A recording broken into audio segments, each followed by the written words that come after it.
안녕하세요. 최종훈 목사입니다. 우리가 신앙생활을 하면서 장로교, 감리교, 침례교 등 여러 교파의 교회들과 목회자 또한 성도들을 만나게 되는데요.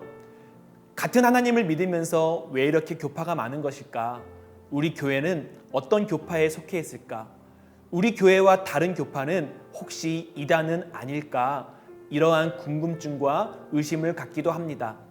그래서 오늘 무엇이든지 물어보세요 시간에는 기독교의 대표적인 5교파, 장로교, 감리교, 침례교, 성결교, 그리고 순복음의 특징을 함께 살펴보려 합니다. 첫 번째, 장로교입니다. 우리 사랑예배 선교교회도 장로교에 속해 있는데요. 장로교는 민주적인 절차에 의한 교회 정치를 강조하는 특징을 가지고 있습니다. 그래서 장로, 안수집사, 권사 등의 교회 중직을 임명이 아닌 교인들의 투표에 의해서 선출하게 됩니다. 장로교에서 당회라는 조직은 매우 중요합니다. 당회는 당회장인 담임 목사와 2명 이상의 장로들로 구성하게 되는데요. 당회는 교회 운영에 많은 것들을 결정할 수 있는 권한을 가지고 있습니다. 마치 국민들이 국회의원을 선출하여 권한을 맡기듯이 당회 역시 교인들이 장로를 선출하여 권한을 맡기는 것과 같습니다. 장로교는 신학적으로 개혁주의를 내세우며 루터가 외쳤던 종교개혁의 5가지, 오직 성경, 오직 그리스도, 오직 은혜, 오직 믿음, 그리고 오직 하나님께 영광을 핵심 교리로 인정하고 있습니다. 장로교는 예정론을 받아들입니다. 간단히 말하면 하나님께서 택하신 사람, 즉 구원할 자를 창세전부터 예정하셨다는 의미인데 결국 인간은 모두 죄인이기에 하나님의 은혜가 없이는 구원을 받을 수 없다는 것, 구원은 100% 하나님의 절대 주권임을 받아들입니다. 하지만 예정론만으로 이해할 수 없는 성경의 부분들도 있는 것이 사실입니다. 이 부분들을 해결하기 위해 하나님의 절대 주권도 인정하면서 인간의 책임, 자유의지를 강조하는 교파가 생겨났는데 바로 감리교입니다. 감리교는 18세기 영국의 성직자인 존 웨슬리의 복음주의 운동, 사회선교, 전도활동으로 등장한 개신교 교파입니다. 장로교와의 가장 중요한 차이점은 감리교는 장로교의 예정론을 완전히 받아들이지 않는다는 것입니다. 장로교가 구원에 관하여 100% 하나님의 절대 주권을 강조하는 반면 감리교는 하나님의 절대 주권보다는 인간의 노력과 행동, 선행, 즉 인간의 자유의지를 더 많이 강조하고 있습니다. 그렇기에 감리교는 성화의 과정을 강조합니다. 다시 말하면 믿음에 의한 구원이 완전한 구원이 아니라 인간의 성화의 과정을 통하여 완전한 구원이 이루어진다는 것입니다. 인간의 믿음을 통해 구원을 얻고 그 구원을 완성하기 위해 계속해서 성화의 삶을 살아가는 것을 강조합니다. 감리교의 신학적 특징은 공동체를 통한 성도의 교제와 그리스도인의 봉사를 통해 이루어지는 하나님의 나라를 볼 수 있습니다. 그래서 감리교는 다른 교파에 비해 사회봉사, 사회활동, 이웃사랑을 중요시하면서 사회 현실에 적극적으로 참여하는 특징을 가지고 있기도 합니다. 세 번째는 침례교입니다. 침례교는 개인적 신앙의 결단을 가장 중요한 원리로 가르치는 교파입니다.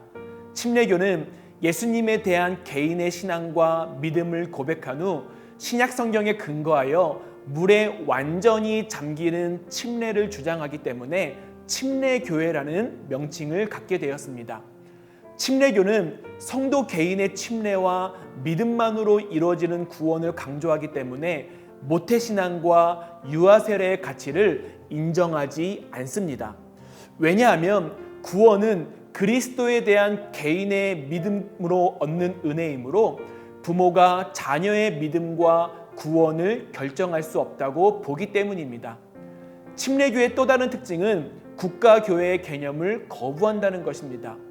종교개혁기에는 왕이 카톨릭과 루터교, 장로교 중 하나를 선택하면 그 왕이 다스리는 나라 전체가 그 교파를 선택해야 했는데, 침례교인들은 신앙을 철저히 개인적인 선택사항으로 여겼기에 국가 종교의 개념을 거부하였습니다. 그렇게 침례교는 철저하게 개교회주의, 개교의 자율성 중심으로 교회를 다스리기에 회중정치, 즉 교회의 주인이 성도들이라 믿습니다. 목회자와 평신도는 기본적으로 동등한 권한을 가지며 교회 내에 목사와 집사라는 직분이 있기는 하지만 이러한 직분은 수직적인 계급의 직분이 아니라 어디까지나 상호 협동의 관계, 즉 기능의 직분으로 이해하는 특징이 있습니다. 그 다음은 성결교입니다. 성결교는 이름에서도 알 수 있듯이 성결한 삶을 강조합니다. 성결교는 19세기 말 감리교 창시자인 존 웨슬리의 완전주의적 입장을 강조하며 형성된 교파인데, 완전주의적 입장이란 기독교인은 내적인 죄뿐만 아니라 외적인 죄로부터도 자유로울 수 있어야 완전한 성결에 이를 수 있다는 것입니다. 같은 뿌리를 두고 있었던 감리교가 점점 성경보다는 이성을 중시하고 개인보다는 사회에 더 큰 비중을 두는 경향을 띠게 되면서 감리교가 처음에 강조하였던 성결한 삶에 대한 강조가 약해지게 됩니다. 이에 반발하여 개인의 성화와 성결을 강조하는 사람들이 모여 일종의 개혁운동인 성결운동이 일어나게 되었고, 이 운동의 결과로 생겨난 교파가 성결교와 오순절입니다. 성결교는 조금 뜨겁게 신앙생활을 하는 경향이 있기도 하는데, 성결을 가장 강조하는 만큼 당시 성결교인들은 외부 사람들로부터 담배도 안 피우고 술도 안 마시고 파티장이나 극장에도 안 가는 사람들로 불릴 만큼 세상과 구별된 성결한 삶, 거룩한 삶을 살기 위해 노력했던 사람들로 보이기도 했습니다. 마지막으로 순복음입니다. 순복음은 19세기 말 미국에서 형성된 오순절 교회에서 기원한 교파입니다. 성결교와 감리교 계통에서 분리된 오순절 교회의 특징은 성령 세례와 방언, 신유, 기적 등의 성령의 은사, 성령 체험을 무척 중시합니다. 순복음도 이 영향을 받아 성령 체험을 중시하며 신비주의와 기복적인 신앙을 강조하고 있습니다. 오순절 교회는 물 세례와 성령 세례를 구분하여 이 둘을 다 받아야 한다고 가르칩니다. 물 세례를 통하여 하나님의 자녀가 되지만 이것으로는 부족하고 성령 세례를 통한 성령의 능력이 임해야 확신 있는 신앙생활을 할 수 있다고 하는데, 그 대표적인 현상을 방언으로 생각하기에 순복음에서는 방언을 매우 중요하게 생각합니다. 오순절의 또 다른 특징은 예수님의 재림, 예수님께서 곧 오실 것이기 때문에 그리스도인은 매일의 삶 속에서 예수님의 재림을 기다리며 근신하며 깨어 기도하는 삶을 살아야 하는 것을 강조합니다. 순복음은 중생, 성령 충만, 신유, 축복, 재림 등의 오중 복음과 영적 축복, 환경적 축복, 육체적 축복인 삼중 축복을 강조하는 특징을 가지고 있기도 합니다. 지금까지 기독교의 대표적인 5교파들의 특징을 살펴보았습니다. 물론 이 외에도 성공회, 루터교, 구세군 등 다양한 교파들이 있습니다. 결론적으로 이야기하면 각 교파마다 차이점이 있거나 우리와 다르다고 해서 이단시하거나 잘못되었다고 규정하면 안 됩니다.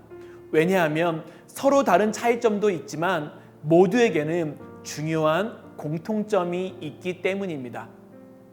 우리 모두는 복음을 믿으며 천지를 창조하신 하나님 아버지를 믿습니다. 또한 우리의 죄를 위해 독생자 예수를 이 땅에 보내셨고 예수님께서 십자가에서 죽으시고 다시 부활하셨음을 믿습니다. 그리고 예수 이름을 믿는 모든 자들에게 하나님의 자녀가 되는 권세, 영원한 생명을 주셨음을 믿습니다. 가장 중요한 것, 이 모든 말씀이 기록된 성경이 변함없는 하나님의 말씀임을 우리는 믿습니다. 이러한 찬양의 가사가 있습니다. 주 안에 우린 하나, 모습은 달라도 예수님 한 분만 바라네. 서로 다른 특징이 있지만 우리는 하나님 안에서 한 형제입니다. 서로가 서로를 존중하고 배려하며 우리에게 맡겨진 복음의 사명을 함께 감당할 때 하나님은 우리 모두를 통하여 기뻐하시고 영광 받으십니다. 사랑하는 성도 여러분, 저와 여러분 우리 모두도 서로의 모습은 다르지만 예수와 복음을 위해 살아가는 거룩한 사명, 성령이 하나 되게 하신 우리 사랑예배 선교교회를 힘써 지켜야 하는 거룩한 사명을 가지고 있습니다. 하나님을 향한 굳건한 믿음과 교회와 성도를 향한 사랑이 함께 합력하여 선을 이루어갈 때 우리를 통하여, 우리 교회를 통하여, 그리고 이 땅의 모든 교회들을 통하여 하나님의 나라가 견고하게 세워져 감을 믿습니다. 그 영광스러운 사역에 함께하는 여러분 모두를 주님의 이름으로 축복합니다.